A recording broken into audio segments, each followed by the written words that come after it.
Hello, hello tout le monde, hello à toi qui passe par là. Peut-être que tu l'as vu, j'ai décidé de créer un nouveau mouvement sur cette page. Alors, avant, à quoi me servait cette page? Elle me servait en fait de vitrine pour mes stages d'exploration vocale voix nomade.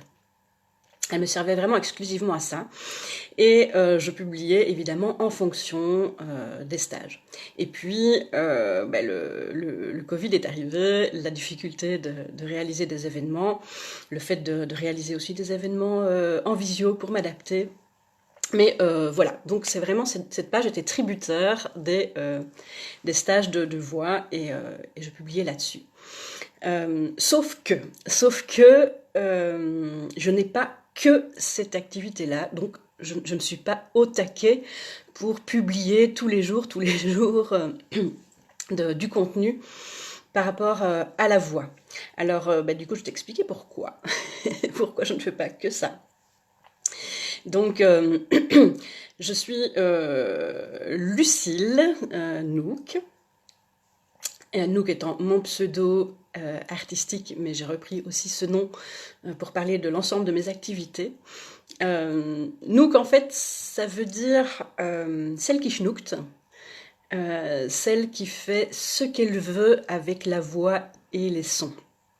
Donc voilà, ça parle vraiment de comment je fonctionne et de tout mon cheminement par rapport à la voix. Je vais t'expliquer ça. Donc je suis aussi à la fois théracoach, donc j'ai tout un passif de thérapeute, j'ai aussi une formation de coach, et aussi artiste de scène depuis de très très nombreuses années, puisque j'ai commencé à monter sur scène très très jeune, et à donner beaucoup d'interventions artistiques, en expression théâtrale, expression corporelle. Et puis, au fil du temps, j'ai développé une méthode que j'ai créée, qui s'appelle Voix nomade, et qui est regroupée avec la Voix Nook. La Voix Nook, c'est ma petite entreprise qui parle à la fois du coaching, du thérapeutique existentiel de transformation, et qui parle aussi de mes accompagnements de coaching par la voix, par l'exploration vocale, et donc aussi tout ce qui est repris sous le nom voix nomade. Alors pourquoi je ne fais pas de séparation? Et en fait, c'est ce qui se passait jusqu'ici, c'est que cette page était dédiée uniquement à la voix, mais je ne peux pas, en fait, je ne peux pas couper l'aspect coaching existentiel de transformation et coaching d'exploration vocale. Je peux pas faire la différence entre ces deux aspects-là, et c'est l'objectif de cette vidéo, c'est d'expliquer pourquoi je ne peux pas faire la différence entre les deux. Et du coup, tu vas comprendre aussi quel est le fondement de cette méthode de voix. Mon histoire personnelle, c'est que ce qui me guide, ce qui guide mes choix de vie, ce qui guide les formations que je fais, ce qui guide la transmission, ce que j'ai envie de partager, c'est l'écoute sensitive, profonde et subtile. Donc c'est mon axe de travail en coaching de transformation, c'est mon axe de travail en coaching par la voix. Pourquoi je fonctionne comme ça? Eh bien déjà, depuis très très jeune, j'ai très vite compris que j'avais une sensitivité, une sensibilité, une extrasensorialité très très très développée. Et donc, je ne pouvais pas faire l'économie de fonctionner par ça. Et je me suis vite rendu compte que dans notre société, la majorité des gens sont coupés. Alors coupés ou tout à fait, ou plus ou moins fort, ou plus ou moins un petit peu, mais coupés de l'écoute de leurs sens. Or, les sens, nos sens, c'est ce qui nous permet de faire le lien entre notre intérieur et l'extérieur. Tu sens ce qui se passe à l'extérieur, tu le reçois par ton intérieur, parce que ça génère comme émotion, et puis ensuite tu fais un choix adapté et approprié. Ça, c'est l'écoute de ces sens. Et les gens sont coupés de ça au profit du fonctionnement par le mental, et par l'hyper-contrôle. Donc contrôler pour bien garder en place nos habitudes de fonctionnement, nos croyances, nos systèmes de survie. Et aller rencontrer vraiment ces sens profonds, ce que tes sens te disent de qui tu es profondément, eh bien ça t'oblige à te positionner, à te choisir toi-même, à t'engager envers toi-même et à te positionner en déloyauté avec ce qui est attendu de toi par l'extérieur. Ça veut dire que tu ne donnes plus ton pouvoir à l'extérieur, d'agir pour correspondre à ce qui est attendu de toi, de tes parents, des valeurs familiales, de la société, de ton patron, de ton conjoint, de tes enfants, etc., etc. Ça t'invite vraiment à écouter qui tu es vraiment, quels sont tes besoins fondamentaux, à écouter tes émotions comme panneau indicateur de tes besoins profonds, et donc d'agir à partir de toi. Et agir à partir de toi, très souvent, il y a de la confusion, parce que c'est considéré comme égoïste dans notre société, et depuis très longtemps, et surtout chez les femmes. On a cette mémoire collective ancestrale qui veut qu'on fait passer les autres avant soi, et que quand on commence à fonctionner à partir de soi, eh bien on est en position d'égoïsme, égocentrique, narcissique, etc. Et ça, c'est des croyances collectives qui sont totalement fausses. Parce que c'est à partir du moment où tu es capable de t'écouter toi, cet élan de vie qui t'anime, en fait, qui pulse, qui te permet d'être en vie, quand tu écoutes ce mouvement-là et que tu fonctionnes par ce mouvement-là et pour ce mouvement-là, eh bien ça veut dire quoi? Ça veut dire que tu es capable d'écouter tes sens, te parler de toi, tes émotions, te parler de tes besoins fondamentaux. Ça veut dire que tu es capable de prendre la responsabilité de tes besoins, de tes désirs, de qui tu es, de ta nature, de tes talents, de tes compétences. Et si tu es capable de faire ça pour toi, eh bien alors tu es capable de le faire pour les autres. C'est-à-dire que tu es capable d'avoir de la reconnaissance pour les autres, de favoriser une relation à l'autre beaucoup plus fluide, beaucoup plus simple, et d'être aussi dans le respect. Et si tout le monde agit comme ça, eh bien, de mon point de vue, on vit dans un monde beaucoup plus simple, beaucoup plus fluide, où chacun a ses talents, chacun a ses compétences, qu'on est dans un partage de toutes ces choses-là, qu'on est dans un respect de nos besoins, donc on ne se force pas à fonctionner dans un système ou avec des personnes avec lesquelles on se sent cassé ou on se sent castré. Il en faut pour tout le monde dans ce monde, et donc pour moi ça c'est aller vers un monde harmonieux. Donc ce que moi j'ai vraiment à cœur, c'est de transmettre pour favoriser cette écoute de nos sens et créer plus d'harmonie dans ce monde. Bon, voilà, ça c'est mon pourquoi. C'est pour ça aussi, c'est parce que j'ai ce pourquoi-là que j'ai fait toute une série de formations qui me permettent de mieux comprendre les mécanismes humains, les fonctionnements humains, les freins, les croyances ancestrales, les systèmes de fonctionnement de l'ego, les croyances limitantes, etc. C'est pour vraiment accompagner chaque personne à reprendre du pouvoir sur ces mécanismes, ces fonctionnements, ces scénarios infernaux, c'est-à-dire les trucs dans lesquels tu retombes tout le temps et dont tu ne te sors pas. Et la voix, alors j'adore parce que la voix c'est autant VOIX que VOIE, mais ici la voix VOIX fait aussi partie intégrante de ce process. C'est ce que je vais t'expliquer maintenant.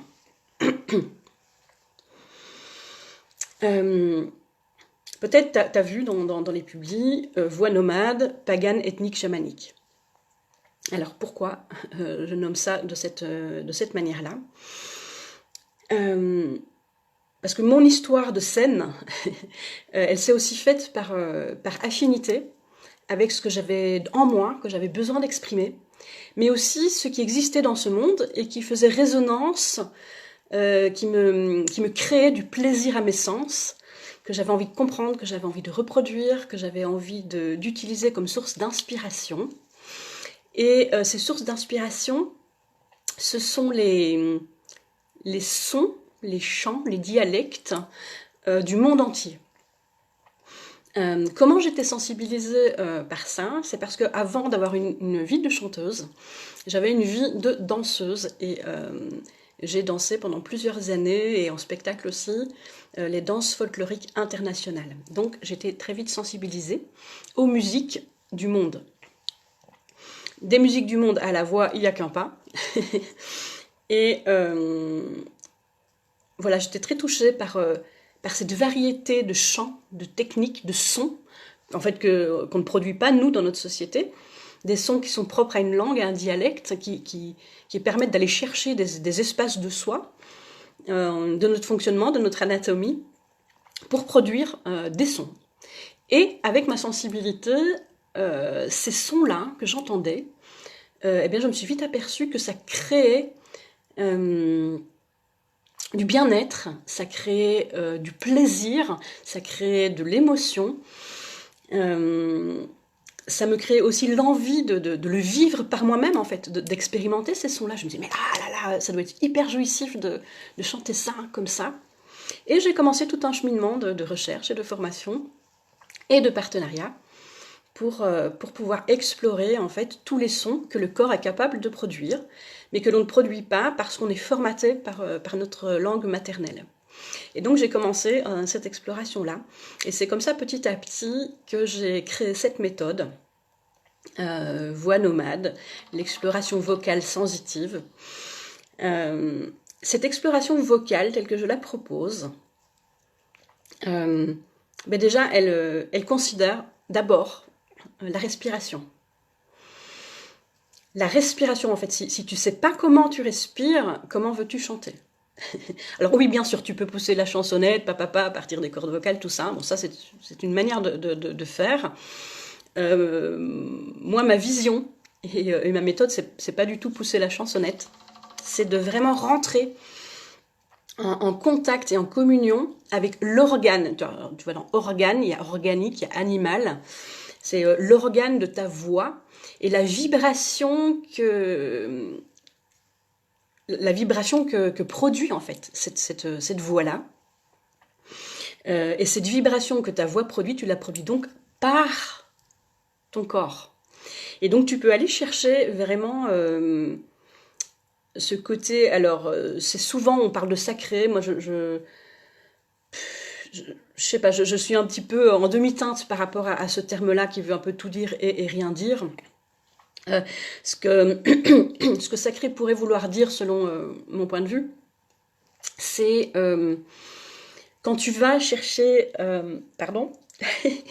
quand tu vas chercher une voix depuis ton corps, depuis les profondeurs de ton être. Alors je te passe l'émotionnel, on n'est pas dans l'émotionnel, on est vraiment dans l'organique, le physique, l'élan de vie. À partir de quel élan tu vas chercher ta voix, quels sont les espaces de ton corps que tu vas toucher, que tu vas ouvrir, parce qu'en fait nos corps ce sont des muscles, un ensemble de muscles. La voix elle-même est très très complexe, c'est un ensemble de muscles et de cartilage très très complexe. Et on a aussi des muscles très profonds que l'on oublie. Et dans nos modes de fonctionnement, avec le stress, avec tout ça, eh bien on est souvent en tension. On fonctionne par le mental et on est en tension. Et moi, j'aime bien utiliser la voix pour aller revenir au corps, revenir à l'écoute profonde de ces sens, de ces sensations, libérer des espaces, favoriser la voix depuis ton socle, depuis ton bassin, depuis ton animalité, et sentir cette énergie de vie qui, par la vibration de la voix, vient prendre sa place dans ton corps et vient s'exprimer. Et il y a des techniques qui sont utilisées dans plein de chants traditionnels que l'on va dire que l'on va cataloguer de sacrés qui permettent cette écoute très très fine pour favoriser ce mouvement en fait de la voix comme une voix qui tourne dans un tube qui est en fait ton corps et qui vient occuper les espaces et qui vient vers une expression. Donc, quand tu travailles ta voix, tu travailles la conscience de ta respiration. Comment tu respires en fait? Ça fonctionne comment la respiration? Donc, plus tu respires en conscience, plus tu favorises l'élan naturel de la sève vivante, en fait du vivant. On parle beaucoup en développement personnel du vivant, et pourtant c'est quelque chose d'assez abstrait. On va faire plein de stages en développement personnel pour se connecter au vivant. C'est dire à quel point on a besoin de se connecter à ça, c'est dire à quel point on est déconnecté de cette notion-là. Et généralement, une fois que le stage de développement personnel est terminé, eh bien cette connexion au vivant, elle disparaît petit à petit. À un moment donné, tu dois refaire un stage ou une formation pour reprendre un shoot de vivant. Or, le vivant, c'est pas ça. Le vivant, il vit à travers toi, que tu le veuilles ou non. Et donc, nous, en tant qu'humains, on a cette capacité de pouvoir freiner cette circulation du vivant, qui part de vraiment cette base, ce bassin, cette animalité, ce chakra de base. Et par toutes sortes de process et de fonctionnement, de mécanismes humains, en fait, on coupe ce mouvement en fait d'énergie. Et en fait, moi, ce que j'invite par cette exploration vocale, c'est vraiment d'aller reconnecter avec cet élan-là de vie, ce pulse de vie, par le retour au corps, par habiter son corps, par ressentir son corps, ressentir ces vibrations-là, occuper l'espace. Et par magie, eh bien, il y a plein de choses que cela te permet. Très souvent, il y a des mémoires, des peurs, des limites, etc. qui disparaissent. Ça favorise l'affirmation saine de soi. Alors quand je dis saine de soi, c'est pas l'affirmation rebelle, l'affirmation par opposition. C'est vraiment l'affirmation qui part de cet élan, en fait, de cet élan hyper simple qui est toi, ton instinct, ton animalité, ce qui est évident. Et l'humain est assez coupé de cet élan-là en général. Alors, qu'est-ce que je dois dire encore ? Donc oui, voilà, par rapport à cette vibration vocale, donc j'invite chaque personne que j'accompagne à rencontrer son identité vibratoire vocale. Et donc ça rejoint aussi d'aller retrouver son essence, son identité, son pulse de vie naturel, simple, instinctif et animal. Qui dit simple, instinctif et animal, et incarné, et par la terre, et par le corps, tout de suite tu vas faire le rapport avec chamanisme. Et donc, c'est en ça, en fait, que le terme chamanique prend sa place. C'est simplement le rapport charnel et animal à la nature, à ta nature, à ton fonctionnement naturel, au-delà de l'image que tu essayes d'adopter. C'est bien que je m'habille comme ça pour paraître comme ça. Même notre voix, en fait, notre voix parlée, on ne s'en rend pas forcément compte.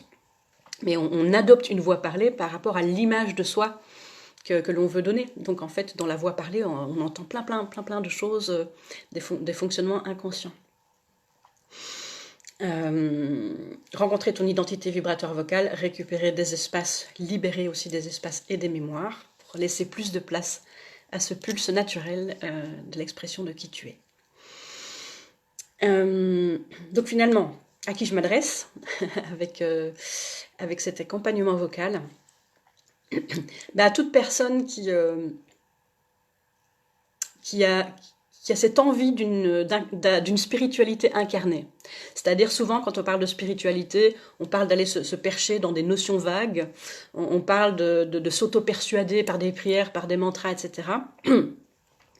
Mais pour autant, tu restes quand même coupé de ce pulse de vie, et pour autant, tu restes quand même accroché à tes fonctionnements mentaux,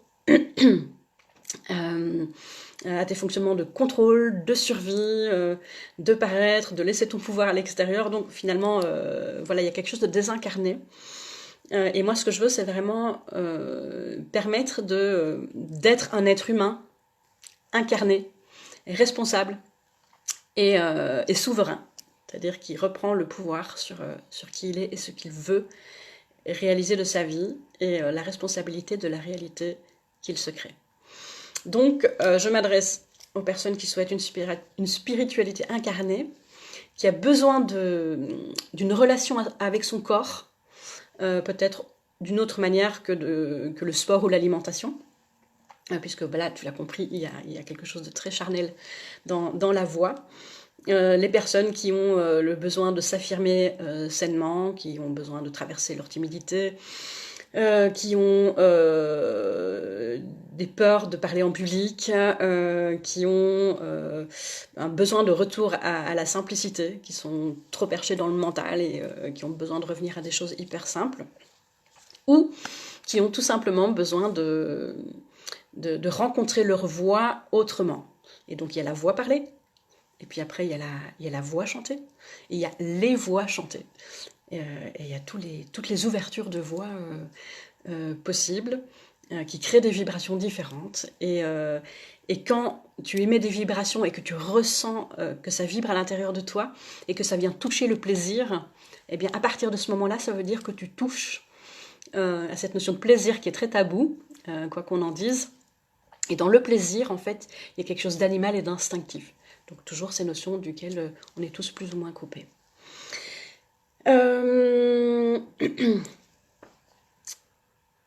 J'accompagne aussi les artistes, bien sûr. Donc j'ai des artistes chanteurs, comédiens, circassiens. Parce que en fait, quand tu vas rencontrer cette voix vibratoire et que tu ouvres de nouveaux espaces d'utilisation de ta voix, tu rencontres aussi ta singularité. Et cette expression vocale, bien sûr, tu vas la mettre au service de l'expression de toi-même, de la plus belle expression de toi-même, comme j'aime dire. Et tu vas la mettre au service de ton projet artistique ou de ce que tu souhaites réaliser avec ta voix. Et j'accompagne aussi des artistes après dans leur projet personnel. Donc pour ça, il faut d'abord avoir fait la méthode. Et puis après, à partir de l'acquisition de cette méthode, je peux aussi t'accompagner dans ton projet personnel. Tu peux retrouver des vidéos. De temps en temps, j'ai l'élan, l'humeur, l'envie, l'idée de publier des vidéos sur ma chaîne YouTube La Voix Nook. Donc ça, tu peux aussi aller te balader par là de temps en temps. Qu'est-ce que je dois dire encore ? Oui.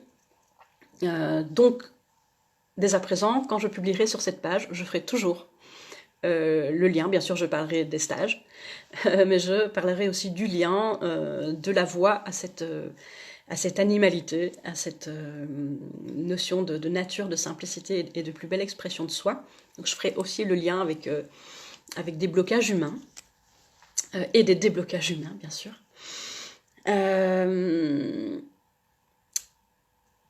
Et puis alors j'ai aussi un groupe, j'ai un groupe Facebook qui s'appelle Lève les voiles, bouge en toi, qui est lui très axé plutôt sur vraiment le coaching existentiel de transformation. Donc existentiel dit donner du sens, c'est-à-dire donner du sens à ton histoire, d'où tu viens, qui tu es, mais ça suffit pas. Qu'est-ce que tu veux devenir en fait? Quelle est la meilleure version de toi que tu as envie de devenir?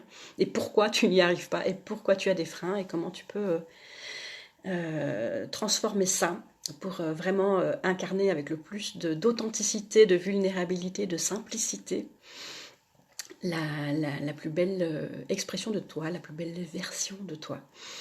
Donc voilà, j'ai un groupe Facebook sur lequel j'interviens régulièrement sur vraiment l'écoute fine et sensible, profonde et subtile de qui tu es et comment te rencontrer, te connaître plus en profondeur. Donc ça, si tu souhaites aussi rejoindre ce groupe, bienvenue en répondant aux 3 questions d'accueil. Ben voilà, voilà ce que j'avais à dire. Dis-moi si, voilà, si tu as appris des choses à travers ce post.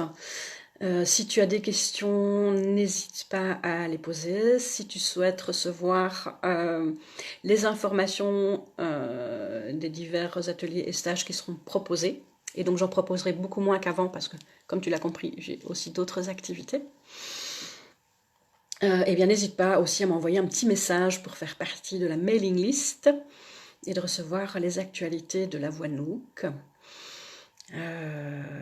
Et puis voilà, et puis je continuerai à publier un peu plus sur cette page. Voilà, voilà, au plaisir de te rencontrer et à bientôt. Salut!